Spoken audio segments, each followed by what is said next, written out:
So we are live. Awesome. We're just doing, we're not ready to start yet for another 7 minutes, but we're just doing a sound check. Hopefully, if you're watching this, let us know if you can hear us. So just chat for a minute. While we're waiting. Yeah, actually, I did. Okay, I'm gonna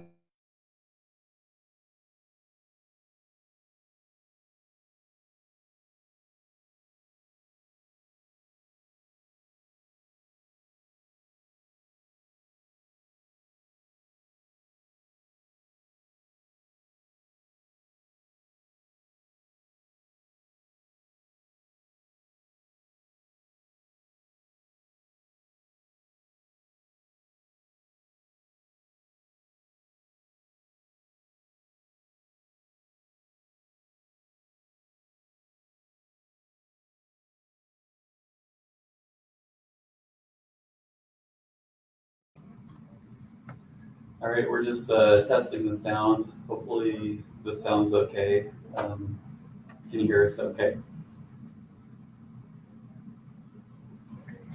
Pretty good. I'll come back. All right. We'll come back in 5 minutes.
All right, I guess we'll go ahead and get started. Welcome everyone to Behind the Scenes with the City of Rollins.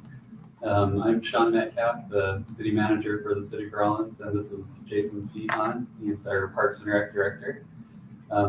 Just a little bit about behind the scenes. We wanted to do this because we truly believe in providing as quality of an experience as we can for our community. So we want to be transparent. We want to tell you about what we're doing. We would love to hear your feedback, and there will be time at the end of this for you to be able to ask questions. And so a lot of the questions that I picked to ask to Jason today are hopefully from your perspective of, I wonder, a random resident, I wonder what they think about this, or, what are they wondering? So the whole intention is to try and ask questions from your perspective.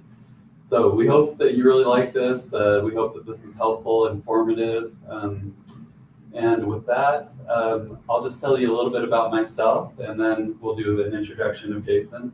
So again, I'm the city manager. I've been here for about 9 months with the city.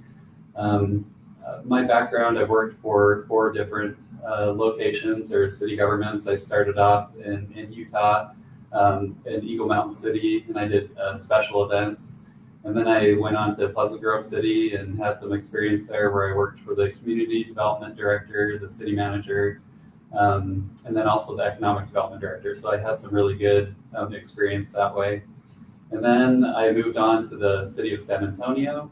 And in San Antonio, I was in the grants department and the budget department. And so have some of that experience and background. And then I moved on to the city of Roosevelt, Utah, and I was their finance director and assistant city manager. And I managed all the finances and had some experience in human resources. And then after that, I moved on to a technical college in Utah, not related to local government, but I did all human resources for that organization. I was their HR director. So, and then here I am in Rollins, Wyoming. And again, I've been here for 9 months and have really enjoyed my time. I've actually, the thing I enjoyed and realized really right up front is just how great the people are here in Rollins. I have never felt so welcomed in a position as I did coming to the city of Rollins. So there's a quick summary of me, and what I want to focus on today is this gentleman here, Jason, in Parks and Rec. And so we'll tell us a little bit about yourself, Jason, and your background in Parks and Rec. Okay. I'm Jason Sehan, and I've been here for just shy of 4 months. I moved here with my wife, Brooke, and our 12-year-old son, Aiden. We've loved it here ever since we moved here. Little background, our family really enjoys the outdoors, which is one of the reasons that brought us here to beautiful Wyoming. We love to travel and get out and see the scenery, and it's been great so far. A little bit about my employment history and background. I've been involved in Parks and Recreation for most of my adult life. I started out working for a Parks and Rec department as a teenager, basically, through high school. And I continued doing that part-time through college. And I received a degree in Parks and Recreation Administration from California State University at Chico. So while going to college, again, I continued working for the local Parks and Recreation departments.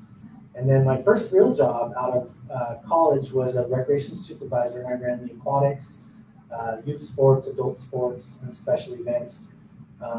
And then I moved from there to a Parks and Recreation director position for a community in McKinneyville, where I was a part of basically expanding our recreation programs that we offered for the residents.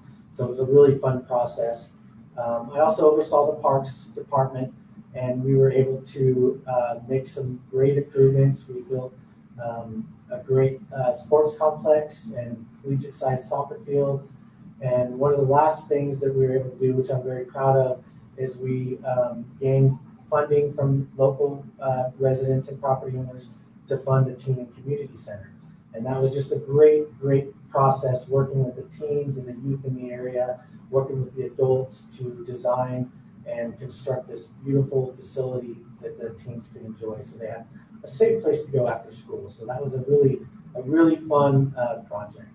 And I just have to say, I really enjoy it here. Sean mentioned the people, and Rollins is just, my whole family have noticed the connection between people, and that people really want to do well, and they want the city to do well and thrive. And it's just apparent in almost every day that I go to work. And some days it's work, and some days it's almost like play and meeting people. And I really have enjoyed it, my time here. Awesome.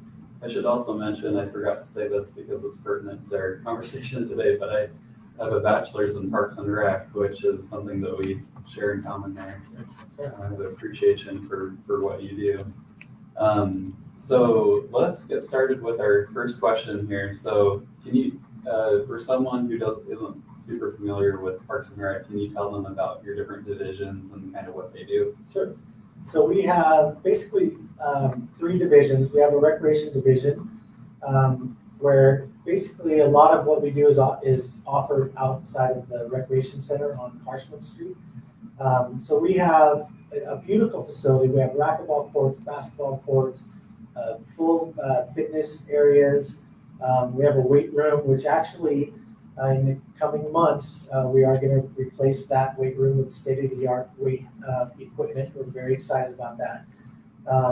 So we have memberships available to residents and non-residents, where they can pay a membership fee, monthly, annual, family fees type of thing, where they can come and utilize those amenities during our open hours. But also we offer recreation programs through the recreation center. Some of them are covered under membership fees. Others might have an additional fee if it's a youth sport or a trip or a tour.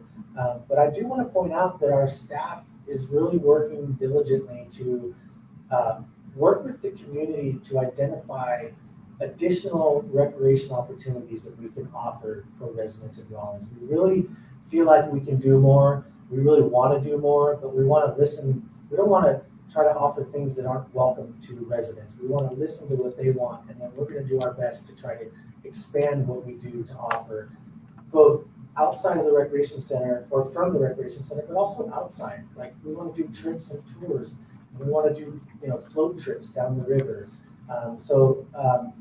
Look forward to us reaching out a little bit more to get more ideas of what the community wants. We also have a parks and green space division, so we maintain 10 parks throughout Rollins.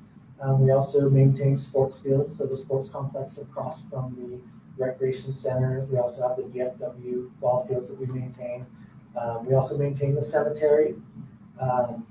We also take care of the golf course. And we have green belts on both sides of town, east and west, that we are also responsible for maintaining. And then we have the wonderful walking path throughout Rollins that we maintain as well. So that's our parks and green space division. And then also golf course. So golf course, we maintain the grounds. We maintain and manage the pro shop. And then we also coordinate with the restaurant that is out there. And that's basically the 3 divisions that we have in the city. Cool, thank you. So you've been here for now how long have you been here now? Not quite 4 months. 4 months? Okay, that was about right there. Yeah. So as you've come in, I'm sure the community would be interested to hear your perspective, coming in from the outside and saying, what are our strengths in Parks and Rec? What are our areas of improvement? What would you say? I would say, without hesitation, that one of our strengths is our employees. We have really knowledgeable and dedicated, I would say dedicated employees and staff that really look at Rollins as a wonderful place to live, and we want to do whatever we can to help increase the quality of life of our residents. And so we're passionate about that, and that is a definite strength we have. I think that moving forward by expanding our recreation programs is one thing with our recreation department.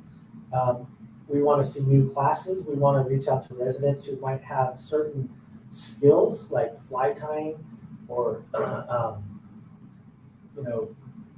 any type of leisure class, like a ballet instructor or Taekwondo or different types of classes we might be able to offer residents. So our staff is looking at expanding that area within our recreation department. We also want to be more on top of like LEAP programs and experience to get out and experience the great outdoors we have here in Wyoming. So that's why we bring up float trips and trips and tours for not only youth but adults. You know, get the youth outside to see the great outdoors we have here, give them more opportunities, go to a jump house program, travel outside of the area as well. So that's a definite strength. As far as parks, is we're really identifying our park system and ways we can make improvements on how we maintain our parks. And so I'm looking forward to working with staff a little bit this summer as well, but this winter will give us more of an opportunity to really dive in and see how we can make improvements to how we manage our park system. As far as weakness, that's an interesting question because I think we've all felt COVID-19 in different ways.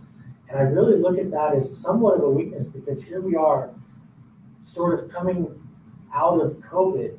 And I feel like a lot of people have been stuck into that routine where there's not the things that out there to offer. Maybe people are starting to eat indoors at restaurants and things, but 2 years ago, people thought nothing about going and signing their kid up for youth soccer or going and playing adult softball or finding out what classes and programs are going on at the rec center. And so we're trying to bring people back and make that realization that we can have classes. We can do spinning classes at the recreation center in the mornings to get people together to exercise and to enjoy the great recreational opportunities we have here. So that's something I think that's something we've never experienced.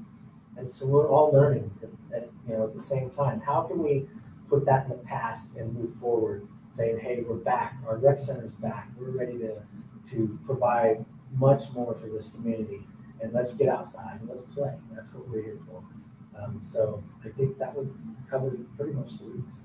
But that really is a unique obstacle, the COVID, and how that's impacted. And it's interesting to see like golf courses have been pretty decent through COVID, but other areas like the rec center, it's a lot harder. And and the more opportunities that you provide, the more we can get people back into the normalcy. Yeah. So it's like starting over. Yeah, basically. One thing that I wanted to touch on is the strategic plan and how it relates to Parks and Rec. And a lot of the community members don't really know necessarily what the strategic plan is. So I'm going to touch on that just for a second. The strategic plan, which I've got right here, you probably won't be able to see it, but we have this on our wall throughout the city. And the strategic plan is all about our residents, really. That's where it started. Some of you may remember that in November of this last year, we did a community survey to just kind of gauge how we were doing it as a community and say Parks and Rec and our public works, police, fire, all the different services that we provide. And we got that feedback, and it was really interesting to see what everyone had to say about that. And then we got the city council together and we shared the results of the survey with them and with our department heads. And as a group, as a team, we came up with what we have today is the strategic plan. It encompasses the vision of the city, the mission, our directives, the initiatives, and the measurements of success. So we do know when we're being successful because we have it defined by the city council. So one thing I just want to highlight right now for those watching this is this was super interesting as we went through the strategic planning, that the city council, our department heads, and the community, it seemed like we were all aligned. Like the directives that we have, there's just not really a question about, is this the direction that we need to go? So employees, that's one of our focuses, is our employees, to me, are a critical, essential part of our success as a city. If they're happy as employees and we take care of them, they'll be able to do their very best work. And so we have a bunch of goals and projects to be able to support employees. And then we have beautification was another one. From you as a resident's perspective, if you look around, I think we have areas of improvement on beautification. and we're already making efforts to do beautification things for the city. Then we have infrastructure. With just the age of our community, infrastructure starts to dwindle, and that is an area that we need to improve. And community trust and engagement is the fourth one, and that's what we're doing today. That's kind of an example of what we're trying to do is be transparent and open for the community and build that trust and engagement in a lot of different ways. And then the last thing is the community and economic development. Being in an area where we're heavily reliant on oil field, the wind farms and different sorts of things like that. And this goes for any city, the more we can diversify our sales tax, the better we are off. And so we want to be able to fix up or have more sales tax come to the city so that we can do more for our community. So with that in mind, the Parks and Rec definitely has a big part in the strategic plan. Do you want to tell them kind of your thoughts along what Parks and Rec would like to do to move the strategic plan forward? Sure, I'd be happy to. This has been an exciting process. And so one of the, there's projects and initiatives, and one of them is creating a Parks and Recreation Advisory Board. This is very exciting to me and to a lot of our staff, and the community will see this moving forward in the next couple of months. We're looking to have residents and citizens gather and basically be a part of the Parks and Recreation Advisory Board.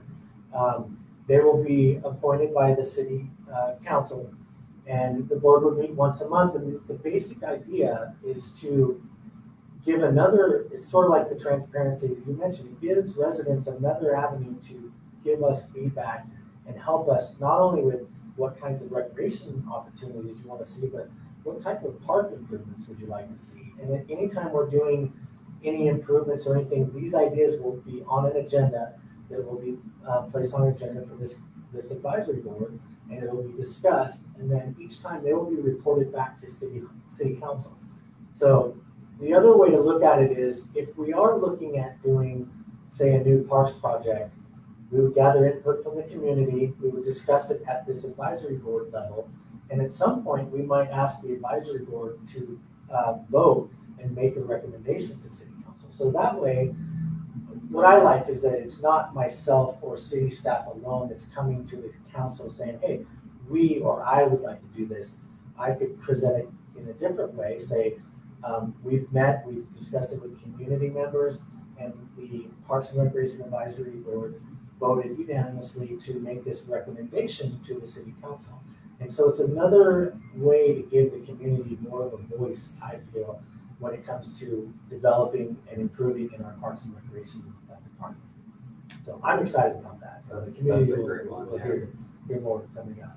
Another one is utilize software solutions for infrastructure and equipment tracking. And this is important to me. We've already started the process.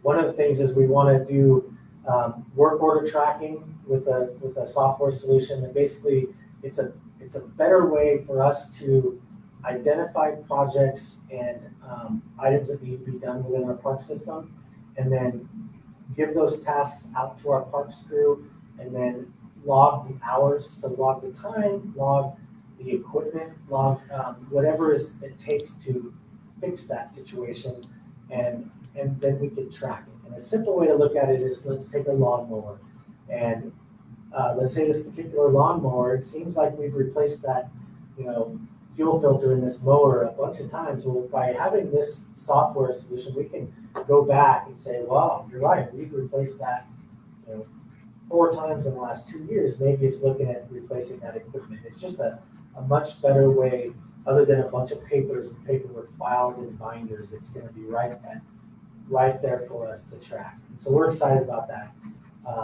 Also, we're looking at updating our park system by GIS mapping. Really excited about this.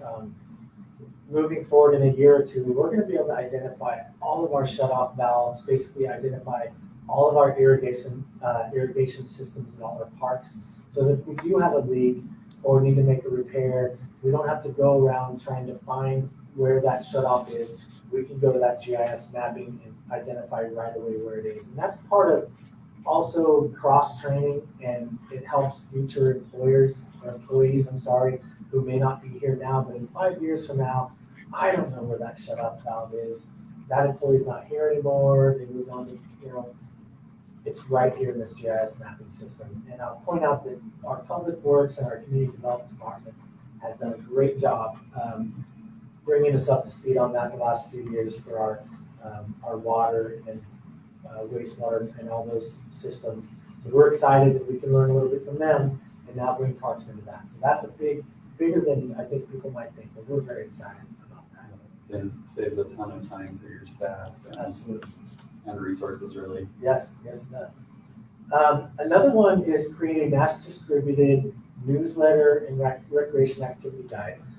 We're excited about this as well. We don't know yet how often per year it'll come out, but maybe three times a year or so. We will distribute this both possibly in mailing, but definitely through email, and it'll be posted on our website. But it'll be a citywide opportunity for us to introduce new employees, talk about new projects going on, give alerts if something's going on, or maybe we have a project coming up where a street might be closed. It'll give residents the opportunity to understand that. Again, kind of transparency and working with the community, letting them know ahead of time, being proactive instead of being reactive.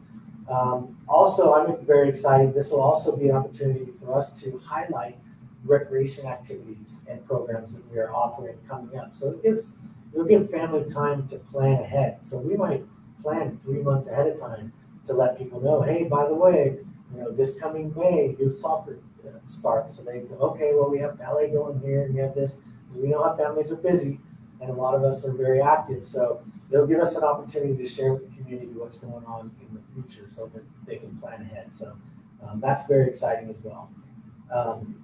So another one is for the strategic plan is revamp and increase recreation programming opportunities. I think I've sort of addressed that. Again, we will be working with residents, but through COVID and a little bit before that, we have less staff. We've offered less because we just couldn't open. So as we open up the rec center, we want to identify what we can do. So one of the revamping is just completely almost start over and really let people know that the rec center is the place to be, and it's the place to go for your recreation needs. And if you don't feel we're there now, we will be there very soon.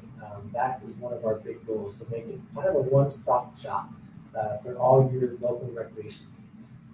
We're excited about that, and our staff is very excited about that. A couple more here with the strategic plan. One is maintain and improve the appearances of all city properties. And this is exciting. I myself am a big fan of first impressions.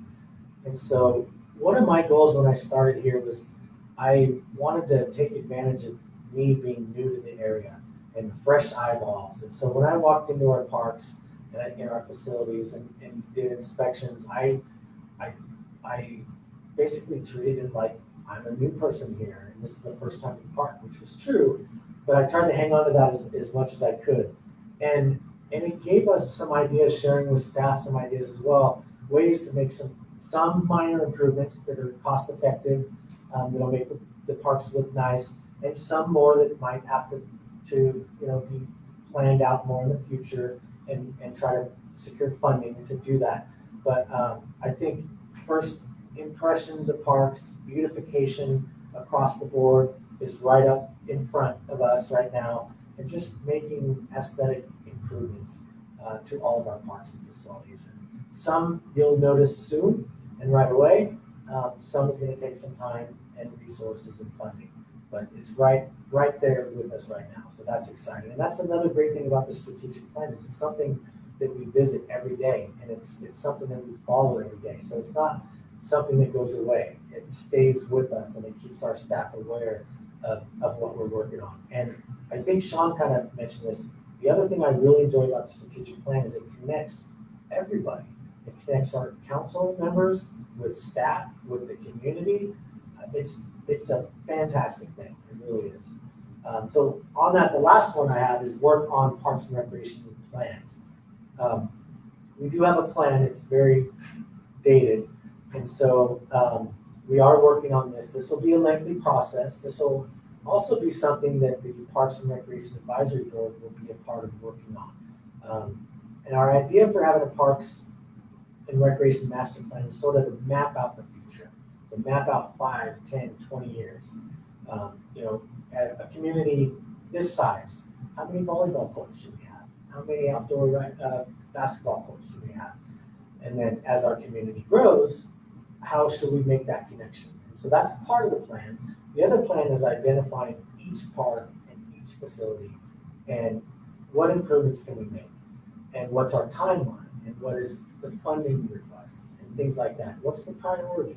So we can actually have all this in writing and it's a plan and it's sort of a working living plan. So it'll be updated as we go, but it'll take some time to really develop a good quality plan. We really would like to have public input for that process, and then we would bring it to the Recreation and Park Advisory Board, and then we bring it to City Council as we are updating it. So I think the residents can look forward to something like that coming as well. So those are the highlights of the strategic plan, I think, that have to do with Parks and Recreation Department. And we are very excited about. Awesome. Thank you very much for that. This is kind of a good segue into the next question is, are there other things that maybe, and you really answered this question pretty well, but are there some other things the community can look forward to down the road? What does that look like in 5, 10 years? And you definitely have alluded to some of those things already. I think I have. I think what the community can look forward to is a better connection, or us. What's important to us is to be connected with the community. And the Recreation Center up on Harshman Street, we have office hours, we have regular hours, our doors are open. Our staff would love to hear what the community has to do, because we're not in this for ourselves. We don't want to try to push opportunities on the community if they're not ready for it or they're not interested in it.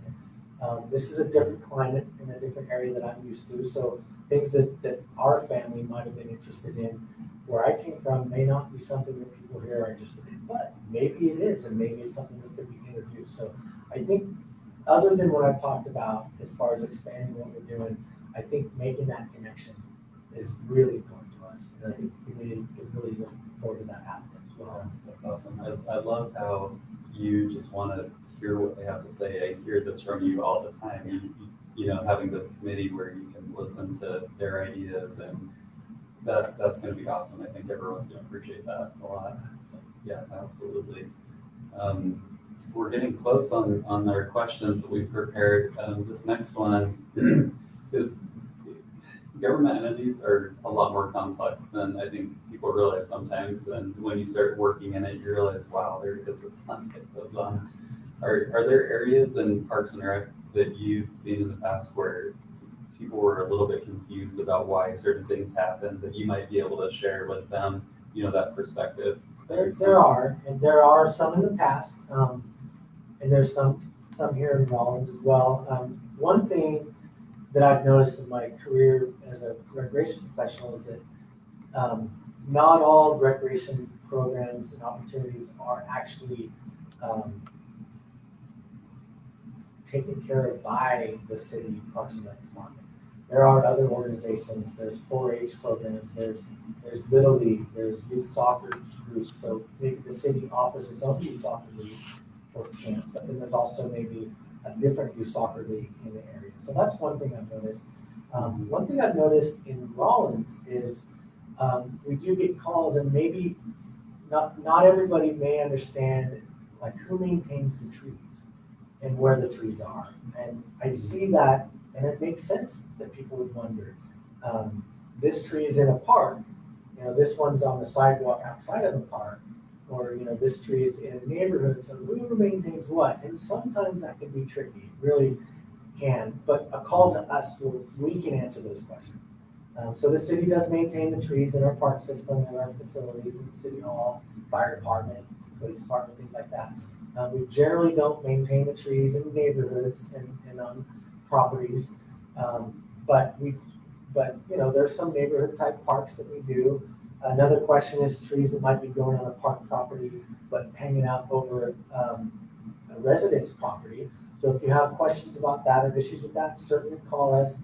If we're not the ones to answer that question, we can get to the right person. So that's one thing I've noticed. Another one is not all parks in Rollins are city-owned. And so a few examples are Seropolis Park and Rotary Park.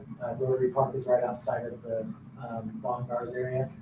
And so those are actually not city-maintained parks. And so we do get calls, hey, trash can tipped over, there's some trash and debris going around. And so we have to remind residents that we don't maintain that. I will say at Rotary Park, we do maintain the trail, the walking trail around Rollins, and that goes right through that park. So we do help. If we're there and we see something happening in that area, we do pick up the garbage in that area. And we did do some help with Seropolis Park in the recent months. Very minor, but just to help with the irrigation, because we do put get the water down there, and we help make some improvements through some, I guess, not a program, but like an event that educates residents on planting and what works in the community. We felt like it was important for us to be involved with that because that kind of relates to what we do. And so we did some help there. But generally speaking, those are not our parks, and we don't maintain those. And then the other one is trash removal.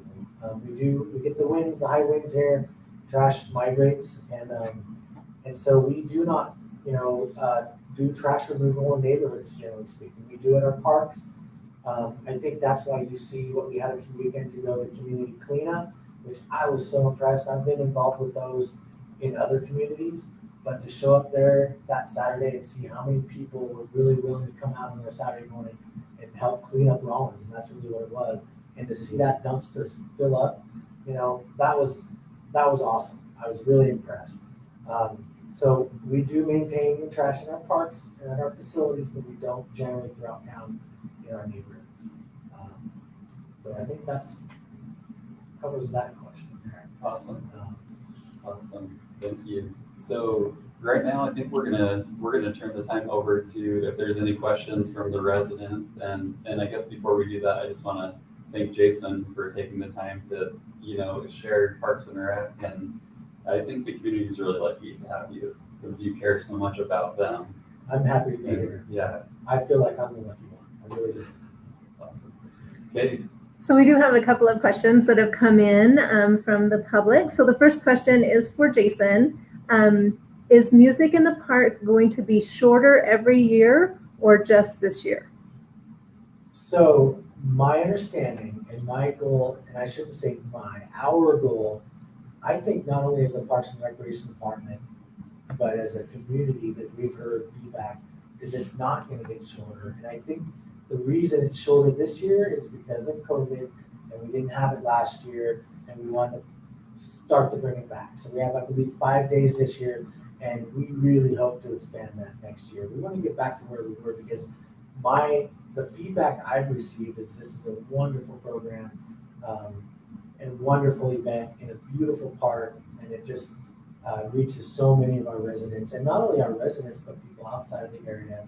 You mentioned, tax dollars, things like our, sales tax. It brings people from outside to really get to see how much Rollins shines, and when we have these great events. So the short of that is no, I don't see this going any less than 5 per year, and we are really hoping that it will expand next year. I can't wait to come to that because you and I both have been to it. I've heard great things about it. Right, the next one is for you, Sean, kind of a follow-up on music in the park. It says, does the city have plans to construct a band shell for music in the park? A band shell. I don't know the answer to that right now. Do you? I've know that? heard that there has been feedback from the community on designing a band shell. I've heard a couple of different locations, but that's all I've heard. I don't know that there's any movement. But again, I would throw this out there. This is exactly the kind of thing that our Parks and Recreation Advisory Board can tackle. We can talk about that. We can hear from the residents and have a discussion and bring that to council for discussion as well. So, yeah, sounds like something to explore. Huh? Absolutely. Yeah. Right, the next one is for you also, Sean. Which department is responsible for the splash pad? Do you know how they plan to winterize it? So the Downtown Development Authority is in charge of the splash pad, and I think that they're getting fairly close to finishing that project, which is way exciting. And winterizing it, I'm not sure. That's a good question. What we can do is, oh, you want to answer that? I could answer that. So we did meet with the organization that basically constructed the splash pad before they covered everything up, so that our parks crew could identify and understand exactly how to shut everything down and winterize it. Because what you don't see right now, you kind of see where the splash pad is, and just probably southwest, you'll see some pipes coming out of the ground. That's actually where a new restroom is going in at Depot Park. Once the restroom comes in, that's actually the area that we'll be able to shut the water down, not only to the restroom, but also the splash pad. So our Pam Thayer was able to make sure our crew got down there to see all of the irrigation water lines and how they all work and how they shut off and how to blow them out at the end of the season. So we understand. So the answer is the Parks Department will actually open it up in the spring and we'll close it down to winterize. Perfect. Good answer. And also I do want to mention, I just want to thank the DDA, and I know that this has been a long time coming, this project, and there's a lot of community members that have been, participated in this. So thank you for this amazing project that's about to come. It's really cool. We just get to be the recipients of people coming in, not to, pretty recently. Right, the next one can go for both of you, actually. It says, please explain why watering has been reduced to the parks and cemetery. And then, Sean, if you'll just jump in and give some information citywide about that. Sure. Yeah. No, that question has been coming up a lot, so that's a super good question. As a lot of you are aware, it's hotter than it normally is at this time of the year. It is a kind of a drought year. And so the water, and also there's a couple of parts to this.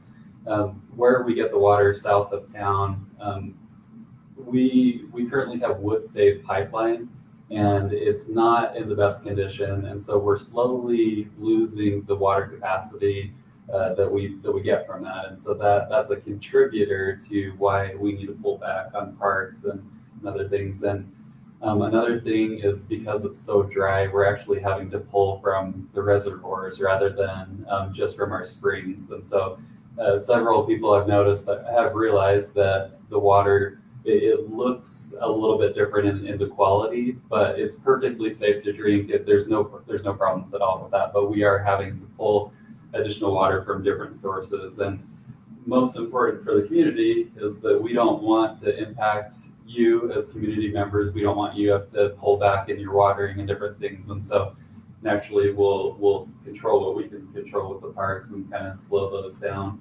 I think another thing they might be interested to hear about is that we have had a couple of issues at the parks, and do you want to talk on that for a second? And I think we do have two parks where we have had some irrigation issues. Before talking about those, let's see. I think if residents look at those parks and think it's because of the reduced watering that our parks are not looking well, that's not really the case. Most of our parks actually look pretty good. If you look at Washington Park or Bolton Park, you can look. They did, we felt confident that by reducing the water for the time we were asked, that it wasn't going to create any permanent damage to the turf, and that we would be able to get it back quickly. And we have experienced that. But most parks are looking good. If you're talking about Tully Park over behind the hospital, we have a major break where we can't get water down, and the main issue there is the part we need, we had to order, and ordering things right now is not easy. The good news is it was supposed to be in Friday, so I'm hoping it is Monday, and our parks crew that'll be number one priority to get that part in there to get the water going again there. Quick shout out on that to the fire department. They came out there and got water down at Tully Park to help us out. They kind of used it as a training opportunity for a couple of new firefighters. So it was like a double win for our community. And they got some water down to help us out. So that was a great, huge shout out to the fire crew for doing that. And hopefully today or tomorrow we'll get that fixed and we'll be able to do the water in the evening. As for Depot Park, we weren't able to water while they were doing the construction of the splash pad. And then there was a break during the construction along the irrigation line. But last Thursday, we were able to identify that break and the contractor was able to fix it. So we were able to start watering Thursday evening at Tully Park. So we'll start this, I'm sorry, Depot Park. We will start to see that green up, I hope, pretty soon. As for the cemetery, I've done a lot of looking into that and research and consulting with other people. And I feel like what's happening throughout the cemetery, part of the cemetery does look okay. The cemetery, there's a lot of water that goes down the cemetery. Part of it is the watering might have had, or the lack thereof had some of an issue, but I feel like that the turf is a little bit hungry and it needs a little bit of, it needs some care. It needs some fertilizer and some food. And so I was told that we don't think that it was maybe last winter, before winter, it got what it was looking for. So we are looking at that now to maybe try to do a spring, early summer application to try to get that turf a little bit healthier. We're also looking at overseeding. There's some areas that are thinned out and the turf's not really nice and thick. So I guess the short answer is we've identified some issues because it's our cemetery. We want it looking great. We really do. Some of it you'll see green up and looking pretty well in the near future. Some of it's going to take until next spring and maybe the following, but it is on our radar and we've identified, we believe, what the issues are. And again, it's a big space and there's a lot to it. And so we're trying to identify the best way we can care where to start instead of looking at it from 30,000 feet. This cemetery, where can we really start and focus to make the best of our time and resources to get that cemetery back where the community wants it. So it's on our radar. Is that all the questions? All right. Well, I guess in conclusion, thank you to anyone that's been listening today. We hope that this has been informative and I've really enjoyed doing this. Yeah. And I want to thank Jason for doing this today and also thank your staff for being awesome people and workers there. You have an awesome crew. I'm lucky to have you. Yeah. All right. I guess we will conclude. Thanks, everybody.